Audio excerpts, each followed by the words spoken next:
И сега шанс да Самира Яс в наказателното поле. Изстрел! Това е гол за ЦСКА! Изумително попадение на Преслав Йорданов в третата минута. Голмайсторът на армейците през този сезон открива резултата. 29-ти гол за Преслав Йорданов във всички турнири през настоящата кампания. А ЦСКА след по-малко от 3 минути играе напред в резултата и вече има аванс. Не от един, не от два, а от 3 гола срещу Берое. Оцеляха в самото начало армейците. Самира Яс пропусна страхотна възможност. С две ръце обаче грабна възможността, която му се откри Преслав Йорданов и с брилянтен завършващ удар в третата минута извежда ЦСКА напред. Великолепно начало за армейците. А този двубой обещава да бъде дори още по-зрелищен от това, което наблюдавахме в Стара Загора. Ето от тук започна всичко. Ангел Грънчев прати топката напред, опитвайки се по-скоро да изчисти. Не успя там Георги Динков да опонира на Преслав Йорданов. След това грешки на Елиаш Дасилва. Самира Ясна хубав наказателното поле, справи се с Елиаш. А от движение Преслав Йорданов без да се забави и с частица от секундата прати изстрел.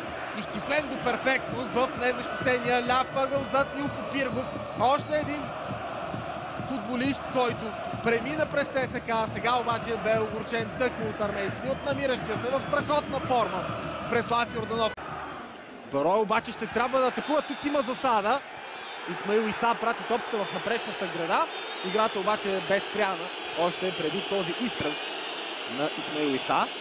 Още веднъж тук не ми изглежда като Исмаил Иса да бе зад последния футболист от отбраната на червените. Много дискусионно решение. По-скоро си мисля, че Исмаил Иса, поне от повторението, което имахме възможност да зърнем, бе в чиста игрова ситуация. Даване към Маламов. Ще стигне ли Станислав Маламов до топката? Да, изпревари Иво Иванов. Това би трябвало да бъде жълт картон за капитана на Берое и е.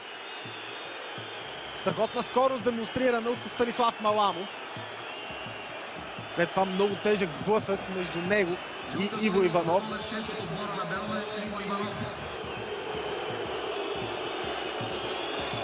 Спря потенциално много опасна атака на ЦСКА. Иво Иванов бе длъжен да го направи в интерес на истината, защото Маламов заплашваше да се измъкне по левия фланг. От гледна точка на ЦСКА, разбира се. Божидар Чорбаджийски тук не се остави да бъде преодолян. Включване на Захиров.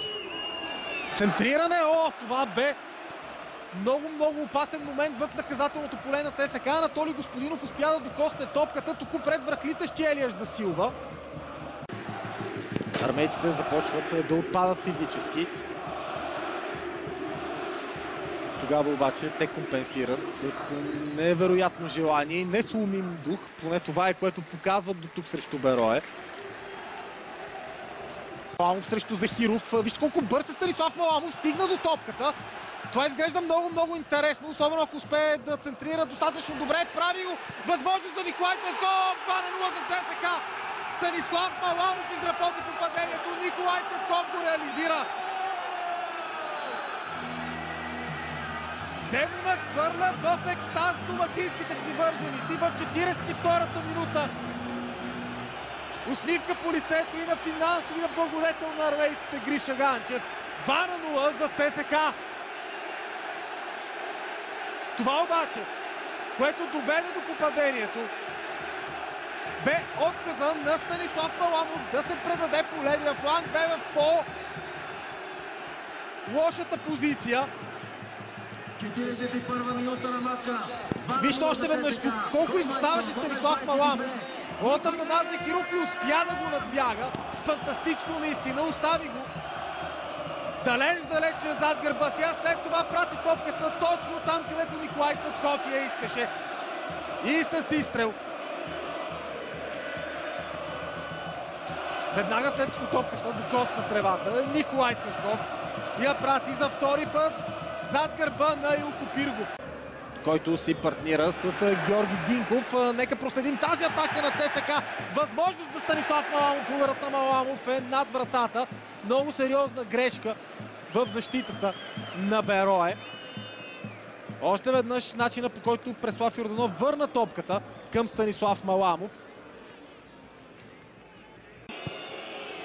Центриране на Немanja Милисавлевич. О, това не е гол. Станислав Костов с невероятен пропуск от чиста позиция. Тук интригата можеше и като че ли трябваше да се върне. Вижте откъде. Без опека срещу себе си. Абсолютно свободен Станислав Костов. Просто трябваше да оцели вратата. От Николай Цветков. Изстрел на Борис Галчев. Спасяване на Илко Пиргов. Евертон Джилио Том след това изчисти топката, рикошира в тялото на футболист на ЦСКА. Имаше и рикошет тук, който затрудни допълнително Илко Пиргов. Немanja Милисавлевич иска топката, получава я Педро Маркеш. Нарушение на Кирил Динчев срещу Станислав Костов. Тук ще има картон, с какъв цвят ще бъде той обаче, с жълт.